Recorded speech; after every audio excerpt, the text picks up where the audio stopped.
everybody, we are back. You may know my next guest from the television show Two Guys and a Girl. Starting Friday, he can be seen starring in the brand new movie National Lampoon's Van Wilder. Please welcome Ryan Reynolds.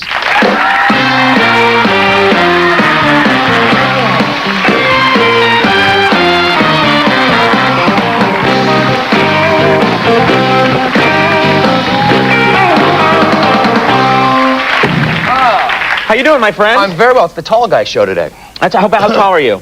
About 6'3". Oh, seriously? Yeah. See, I'm tall, but I have no upper body strength. Oh. Yeah, I just flail at people in a fight. Nice. And start weeping. It's like doing battle with uncooked spaghetti. Yeah, right. I just flop around a lot. It works for me, though. I like it. Now, you're quite a brave man, I understand. I don't know. I was talking to one of the producers before the show, and he mentioned that you used to skydive regularly.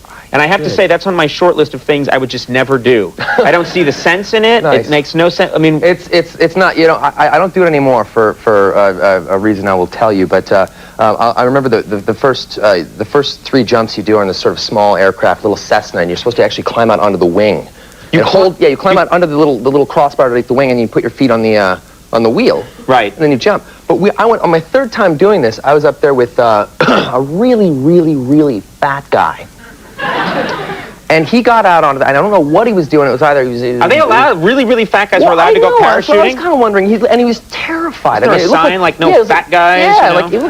I think he like lost a bet or so, trying to impress a girl or a hamburger. And he got out onto the wing, and he was hanging on, and he wanted to come back in.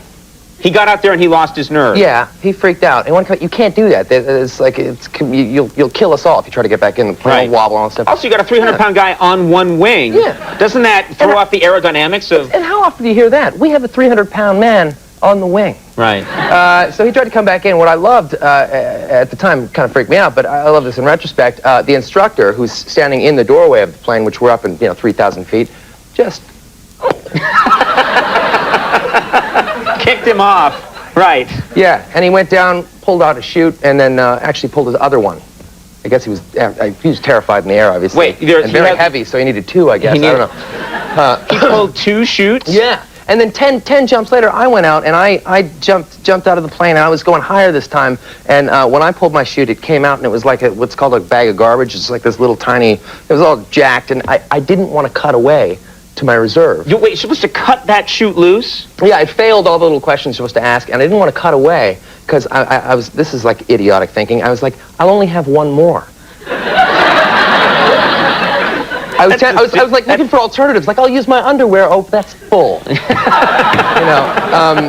Terrifying. I will never, ever do it again. But you finally got it, you're obviously okay. I did end up finally, reluctantly pulling it away and pulling it. It's an obvious question. I was like, no, it didn't open, but I just rolled when I hit the ground. It didn't open. I was okay. Did a safety roll. I believe they tell you that just when you hit the ground and your chute doesn't open, just roll a bit. Yeah. Minimizes. A little safety roll.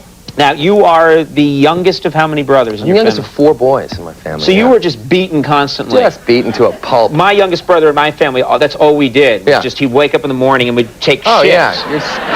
And then, like, your turn now, and someone else would come in. Yeah, you should see me at a dinner table. I don't even chew. There's like 3 brothers around us. They'll just dive into your food if you don't ward them off. Do you do that, too? I keep my arm around my plate.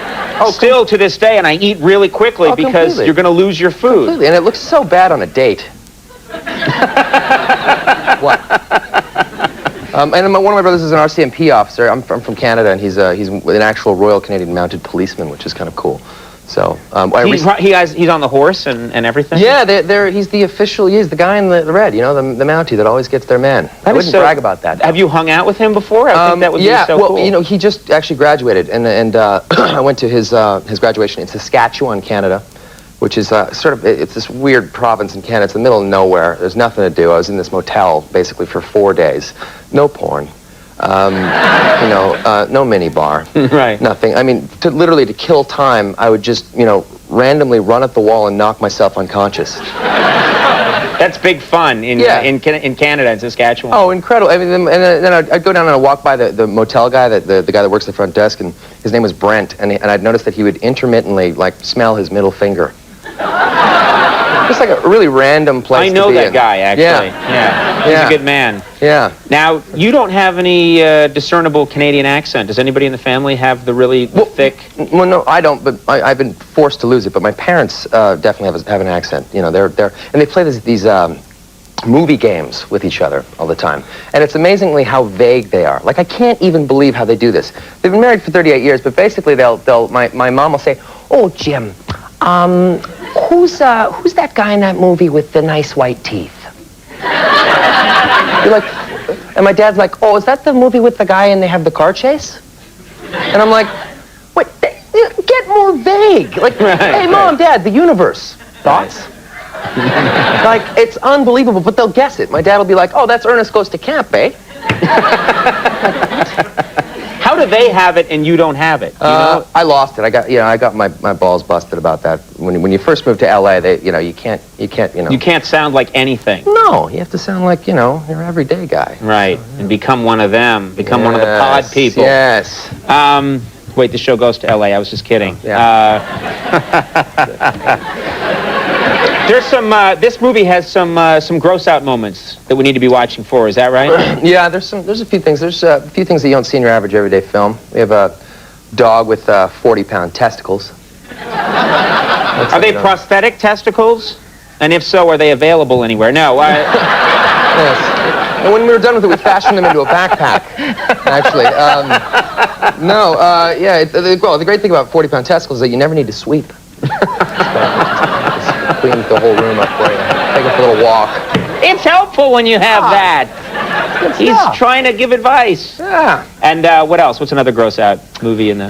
Well, the beginning of the movie actually it was kind of nerve-wracking for me because the first scene we shot in the film, I was completely naked on the top of this roof. Right. And yeah, thanks, but wait till you see.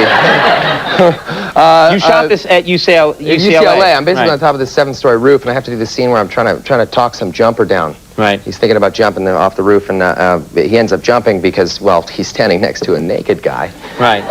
But I'm up there. I'm wearing nothing but baby powder and hope, and we're shooting the scene, and the guy's gone. He's already jumped, and we're doing the scene. The camera's behind me.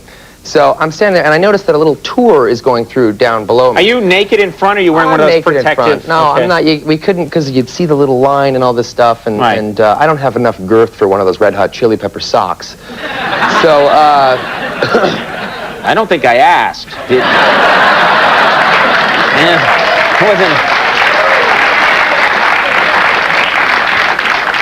That was horrifying. I'd leave an edit hole, but this is live TV. Don't call it an edit hole. Basically, I'm standing there, this tour comes through, and there's all these little kids down there. Right. Like, 14-year-old kids, and I'm standing there naked. Right.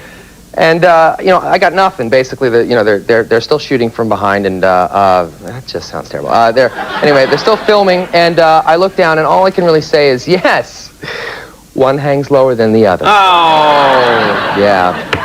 I know. Permanently scarred 9th grade class down below. This is a nice bunch of images for people who watch the interview I know, to carry it's just been with like them. a barrage of, I'm sorry, by the way. Don't apologize. It's this show. We bring it out in people. Yeah. National Lampoon's Van Wilder opens Friday. Friday, April 5th. An incredibly funny movie, actually. Yeah. Hey, thank you very much for coming by. It's a pleasure. Really good to have you here. Ryan Reynolds, everyone. We'll take a break. Louis Black is here. Stick around.